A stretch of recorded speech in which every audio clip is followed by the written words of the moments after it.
nakabukas siya.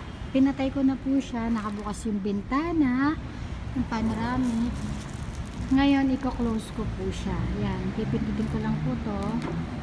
Yan, nag-auto-close lahat. Pati yung panoramic sunroof natin. Yan. Yun po yung safety niya. Kaya, kahit maiwan nyo pong bukas, nasasara. Tapos, tatry po natin siyang start.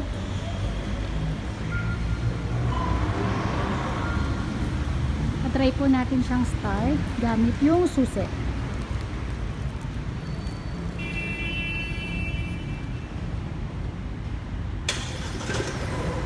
Ayan po.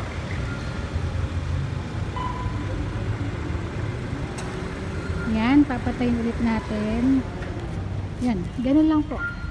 Ito lang po, pipindutin nyo lang po to. Tapos, ito, tatagalan nyo lang po yung pinto. Thank you. Welcome to Geely North EDSA.